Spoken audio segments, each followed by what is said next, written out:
Hi friends, మొదటిసారి మీ help channel చేసిన వారు సబ్స్క్రైబ్ చేసుకునండి. టీజీపీఎస్సీ నుంచి దాదాపుగా 60,000 ఉద్యోగాల భర్తీ దిశగా మన చర్చలు అయితే జరుగుతున్నాయి.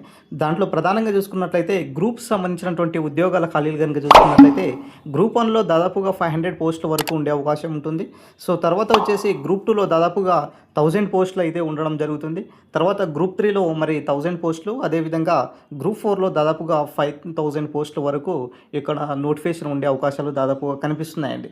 దీనికి సంబంధించినటువంటి 1 బై 1 డీటెయిల్స్ కనుక చూసుకున్నట్లయితే ఏదైతే గ్రూప్ 1 సంబంధించినటువంటి 500 పోస్టులు ఏదైతే ఉందా అనేసి చెప్తున్నామో, సో దాదాపుగా మరి గతం నుంచే ప్రభుత్వం గ్రూప్ 1 సంబంధించినటువంటి నెక్స్ట్ నోటిఫికేషన్స్ విడుదల చేయాలనేసి కూడా చెప్పడం జరుగుతుంది. కానీ ఇక్కడ చర్చ ఏంటిదంటే మరి గ్రూప్ 1 ఈ 500 పోస్టులు ఒకేసారి ఇస్తారా, లేకపోతే 2 గ్రూప్ 1లు ఇస్తారన్న దానిపైన ఇప్పుడు చర్చ అయితే జరగడం జరుగుతుంది అనమాట. సో గతంలో 563 పోస్టులతో ఫస్ట్ గ్రూప్ 1 నోటిఫికేషన్ ఒకేసారి విడుదల చేయడం జరిగింది. కానీ ఇప్పుడు కొన్ని నోటిఫికేషన్తో ఇప్పుడు ఒక నోటిఫికేషన్ మళ్ళీ తర్వాత నెక్స్ట్ ఇయర్లో మరి అట్లా నోటిఫికేషన్స్ ఇస్తారా, లేకపోతే ఒకేసారి 500 పోస్టులు ఇస్తారా అన్న దానిపైన ఇక్కడ చర్చ జరుగుతుంది.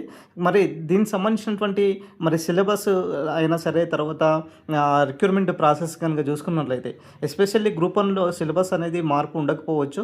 ఎందుకంటే మనకు దాదాపుగా ఈక్వల్ టు సివిల్ సర్వీస్ సంబంధించినటువంటి దానిపైన ఉంటుందన్నమాట సిలబస్. అంటే 70 నుంచి 80% వరకు కూడా ఆ రేంజ్లో ఫాలో అవుతున్నాం కాబట్టి ఇక్కడ పెద్దగా మార్పు ఉండకపోవచ్చు అండి. కానీ 2 స్టేజెస్ ఉంటాయి. ప్రిలిమినరీ స్టేజెస్ ఉంటుంది, తర్వాత మెయిన్స్ అనేది ఉంటుంది. సో ఇంటర్వ్యూ అనేసి చాలామంది అడుగుతున్నారు. వాస్తవానికి ఇంటర్వ్యూ అనేది ఉండదండి గ్రూప్ 1 సంబంధించిన, ఎందుకంటే ఆల్రెడీ మనకు ఇంటర్వ్యూ ఉంటేనే తీసేసినాం ఆ ఇంటర్వ్యూ వ్యవస్థ.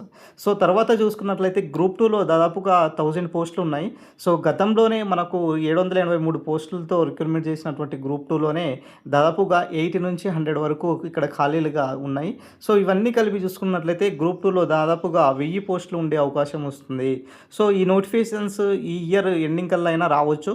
సో ఎందుకంటే మరి ఇప్పటికే సిలబస్ కమిటీ మరి అదేవిధంగా వివిధ ఖాళీలకు సంబంధించినటువంటి కమిటీలకు సంబంధించినటువంటి రిపోర్ట్స్ ఇవ్వనందున కొంచెం డిలే అయినా కూడా ఈ ఇయర్ ఎండింగ్ వరకు అయినా ఇక్కడ ఎక్స్పెక్ట్ చేయడానికి అవకాశాలు దాదాపుగా ఎక్కువ కనిపిస్తున్నాయి. తర్వాత వచ్చేసి గ్రూప్ 3లో కనుక చూసుకున్నట్లయితే 1000 పోస్టులు అయితే ఉండడం జరిగిందండి.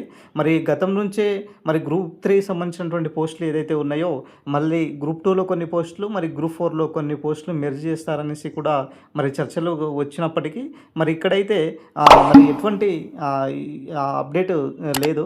సో అఫీషియల్గా ఏం రాలేదు. కానీ గ్రూప్ 3లో మాత్రం ఖాళీలు మాత్రం 1000 పోస్టులు అయితే ఉండడం జరిగింది.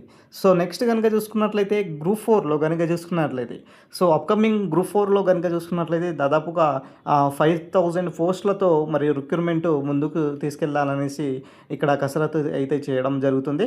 సో గతంలో చూసాము దాదాపుగా ఈ యొక్క నోటిఫికేషన్స్లో మనకు 8000 పైగా 8000కు పైగా ఇక్కడ నోటిఫికేషన్స్ అయితే ఇవ్వడం జరిగింది. సో ఈ నేపథ్యంలో మరి గ్రూప్ 3 అండ్ గ్రూప్ 4లో దాదాపు కలిపి మరి 6000కు పైగా ఇక్కడ నోటిఫికేషన్స్ ఉండే అవకాశాలు కూడా ఇక్కడ ఎక్కువ కనిపిస్తుంది. సో ఈ తరుణంలో మరి ఏదైతే గ్రూప్స్ కోసం ప్రిపేర్ అవుతున్నటువంటి క్యాండిడేట్స్ ఎవరైతే ఉన్నారో, సో మీ ప్రిపరేషన్ను సీరియస్గా కంటిన్యూ చేసుకోండి. ఖచ్చితంగా దీనికి సంబంధించినటువంటి రిక్రూట్మెంట్ అయితే తెలంగాణ పబ్లిక్ సర్వీస్ కమిషన్ ముందుకు తీసుకెళ్లడం జరుగుతుంది. సో అదేవిధంగా తెలంగాణలో అప్కమింగ్ కనుక నోటిఫికేషన్స్ కనుక చూసుకున్నట్లయితే ఎస్పెషల్లీ మనం ఆల్రెడీ కొన్ని చర్చించుకున్నామండి. ఏఈఓ సంబంధించినటువంటి, తర్వాత ఏఈ సంబంధించినటువంటి, ఈఓ సంబంధించినటువంటి, డిఈఓ, తర్వాత ఎఫ్బిఓ. సో ఇలాంటి దాదాపుగా 3000 నుంచి మళ్ళీ 3500 వరకు పోస్టులు అయితే ఉండడం జరిగింది. సో అవి కూడా రిక్రూట్మెంట్లో భాగంగా ముందుకు తీసుకెళ్లాలనేసి ప్రభుత్వం అయితే సానుకూల వైఖరి అయితే చూపిస్తుంది. సో ఈ నేపథ్యంలో మరి నోటిఫికేషన్స్ ఇచ్చినట్లయితే మీకు టైం ఉండకపోవచ్చు. సో కాబట్టి ముందుగానే మీ ప్రిపరేషన్ను కంటిన్యూ చేసుకోండి. ఖచ్చితంగా మరి ఈ దిశగా మరి తెలంగాణ ప్రభుత్వము కసరత్తు అయితే చేయడం జరుగుతుంది. సో నోటిఫికేషన్స్ విషయంలో మాత్రం యథావిధిగా మరి అన్నీ సంబంధించినటువంటి శాఖలకు సంబంధించినటువంటి నోటిఫికేషన్స్, మరి అన్నీ సంబంధించినటువంటి డేటా కూడా ఇక్కడ ఉండడం జరిగింది. సో తర్వాతి భాగంలో రేపు చేసేటటువంటి వీడియోస్లో ముందుగా మీకు మంచిగా చర్చిస్తాను. సో దాదాపుగా 60,000 ఉద్యోగాలకు సంబంధించినటువంటి ఖాళీలు ఏమున్నాయనే దానిపైన కూడా. సో దాదాపుగా ఇప్పుడు ఈ తెలంగాణతో పాటు ఏపీలో కూడా అండి. తెలంగాణ ప్లస్ ఏపీ 2 తెలుగు రాష్ట్రాల్లో ఈ యొక్క ఉద్యోగాలకు సంబంధించినటువంటి జాతర అయితే కొనసాగడం జరుగుతుంది. సో, దాదాపుగా మనకు చూసాము ఏపీలో ఆల్రెడీ ఉగాదికే జాబ్ క్యాలెండర్ విడుదల చేశారు. అనేక సంబంధించినటువంటి డిపార్ట్మెంట్‌లకు సంబంధించినటువంటి ఖాళీల వివరాలు ఇవ్వడం జరిగింది. సో, దానికి సంబంధించినటువంటి డేట్స్ కూడా ఇట్లా ఇవ్వడం జరిగింది. సో, ఈ నేపథ్యంలో తెలంగాణ పబ్లిక్ సర్వీస్ కమిషన్ కూడా ఇదే మాదిరిగా ముందుకు తీసుకువెళ్ళాలన్న ఉద్దేశంతో ఇక్కడ సంబంధించినటువంటి అన్ని దానిపైన చర్చలైతే జరగడం జరుగుతుంది. సో, ఇదే మనకు టీజీపీఎస్సీ నుంచి వచ్చేటటువంటి గ్రూప్స్ ఉద్యోగాల ఖాళీల వివరాలండి. సో, వీడియో నచ్చితే లైక్ చేయండి, షేర్ చేయండి, సబ్స్క్రైబ్ చేసుకోండి సార్.